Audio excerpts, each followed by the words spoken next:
Oh, so somebody was asking me, how do you register one of these? We're just going to call it a mail order bike, because you know what? It's kind of what you do nowadays. They do have dealerships for the Lifans, but for most part, everybody's going to order it through the internet. I did. You get a better rate that way. I mean, you have to put it together yourself. If you do go to a dealership and get it, that's kind of cool because you're going to have somebody inspect the bike. Remember that mine came with a crack in the front fairing, which, by the way, Lifan America sent me the replacement part. Thank you. So I fixed that. But I have noticed that on the windshield or windscreen that I do have micro cracks there. You know what those are from? Over tightening at the factory. So I backed those out, obviously, to take it apart. But when I did, I went back and put some Loctite on those and didn't tighten them down as high a torque as it was before. They actually went in a little bit better. It looks better. It's got a better gapping.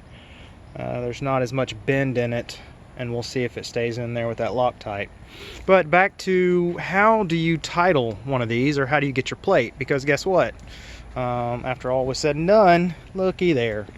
Finally got a license plate. It only took, I don't know, 60 something days, but given that we were in a worldwide pandemic, who can complain about that?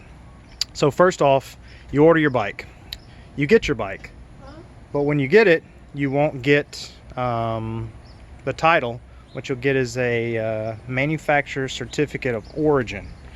Now, that MCO is what you need to take to the DMV, Department of Motor Vehicles.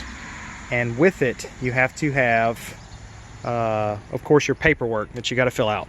Now, that paperwork will include your VIN number, that if you look down here, the VIN will be right down there on the swing arm. It will also be on the neck of the bike. And when you get your MCO, it better match, because that's what they look for. On the MCO is basically a signed statement on the mileage on the vehicle, where the vehicle was produced, the owner of the vehicle, which in this case was the company I ordered it from, Power Sports Max. And I took that along with the paperwork that the local office provides online. I printed it. To get there and have it ready, though, I had to go get insurance, which was the first step I mentioned in another video. But you got to insure it. When you insure it, you'll also need the VIN. Then I had to get it inspected, so I took it to a local inspection shop. And they were surprised at how low the mileage was, because literally, I think when I had it inspected, it might have had 7 miles. I think less than 13. So it was low mileage. So got it inspected. After they did the inspection, then I filled out my paperwork from the DMV office, which was a calculation of the total price plus shipping, by the way. And then I had to figure up the tax on it. Then I had to check the boxes for the different state fees to register the vehicle in the state of Texas. Did all that, checked all the boxes, brought the money up there. The taxes on this, I think, were like $157 roughly.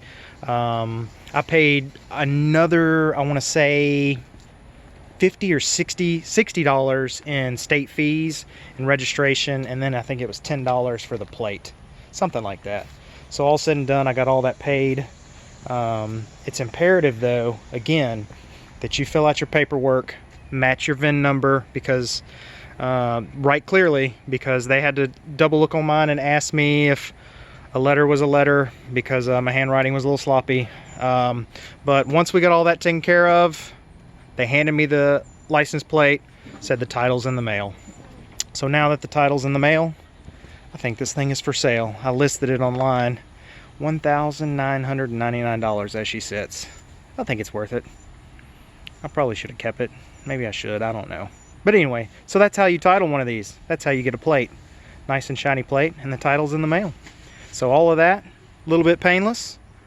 A lot of cramped handwriting. Make sure you write that VIN clearly. Make sure you have your MSO and you match it up with the VIN on your vehicle.